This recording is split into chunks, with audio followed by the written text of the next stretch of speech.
Assalamualaikum teman-teman. Di sini saya akan menjelaskan pengertian dari peradaban lembah Sungai Kuning.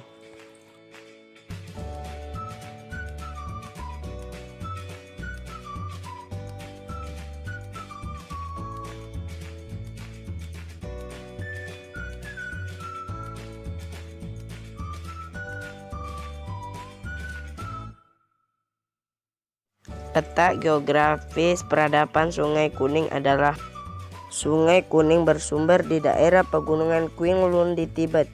Setelah melalui daerah pegunungan Cina Utara, sungai panjang yang membawa lumpur kuning itu membentuk dataran rendah Cina dan bermuara di Teluk Tsili di Laut Kuning. Sedangkan di dataran tinggi sebelah selatan mengalir sungai yang Tasikiang yang berhulu di pegunungan Qinglun, Tibet dan bermuara di Laut Cina Timur. Pertanian. Pada bagian hilir dari Sungai Kuning terdapat daratan rendah Cina yang subur dan merupakan pusat kehidupan bangsa Cina. Masyarakat Cina umumnya bercocok tanam gandum, padi, teh, jagung, dan kedelai. Kegiatan pertanian Cina kuno memang sudah dikenal sejak zaman Neolitikum atau 5000 sebelum Masehi. Dan tanaman pangan utama yang ditanam adalah padi pada zaman perunggu. Prioritas pokok dalam pertanian rakyat Cina adalah padi, teh, kacang kedelai, dan rami. Kegiatan pertanian mengalami kemajuan pesat dalam pemerintahan dinasti Qin atau 221 sampai dengan 206 sebelum Masehi. Di masa itu, masyarakat Cina telah menerapkan sistem pertanian yang intensif dengan panggung teks miringan pupuk, irigasi yang baik, dan perluasan lahan gandum. Astronomi atau ilmu perbintangan. Masyarakat Cina kuno memiliki banyak ahli astronomi yang membantu dalam pembuatan sistem penanggalan. Berkembangnya ilmu astronomi merupakan dasar dari berbagai aktivitas kehidupan bangsa Cina karena sistem pertanian dan pelayaran memerlukan informasi pergantian dan perputaran musim. Sejarah terjadinya kota Asia.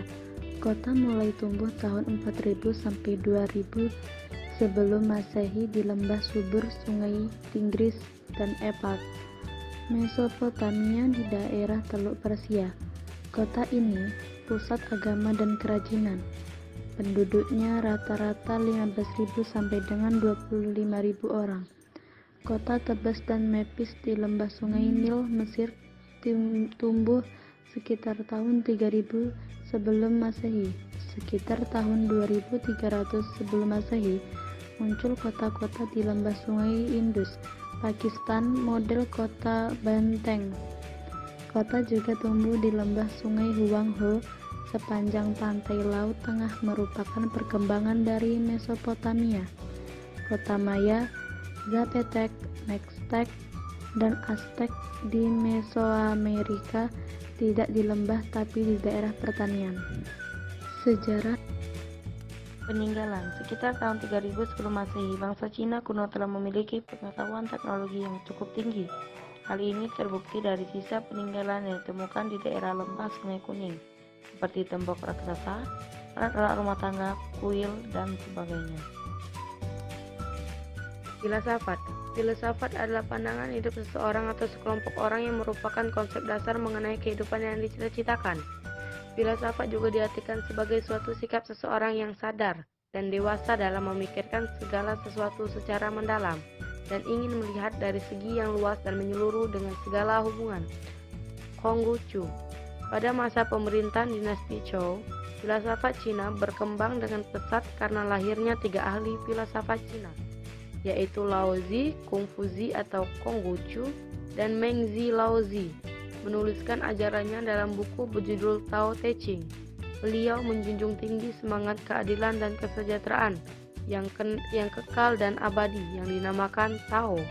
Ajaran Laozi disebut Taoisme dan mengajarkan manusia untuk menerima nasib, Ajaran Kongfuji juga berdasarkan pada Taoisme. Menurut Kongfuji, Tao adalah kekuatan yang mengatur alam semesta ini sehingga tercapai keselarasan. Penganut ajaran Taoisme meyakini bahwa bencana yang terjadi di muka bumi merupakan akibat dari ketidakpatuhan manusia pada aturan Tao. Ajaran Kongfuji yang mencakup bidang pemerintahan dan keluarga telah memberikan pengaruh yang begitu besar bagi masyarakat Cina, karena mempengaruhi cara berpikir dan sikap hidup sebagian besar bangsa Cina. Menurut Kongfuji, masyarakat terdiri dari keluarga dan dalam keluarga, seorang bapak merupakan pusatnya. Oleh karena itu, raja harus memerintah dengan baik dan bijaksana, serta rakyat harus hormat dan taat pada raja seperti hubungan bapak dan anak yang seharusnya. Lain halnya dengan Kongfuji. Mengzi yang merupakan murid Kongfuji mengajarkan pengetahuan kepada rakyat jelata, dan menurut ajarannya, rakyatlah yang terpenting dalam suatu negara. Filsafat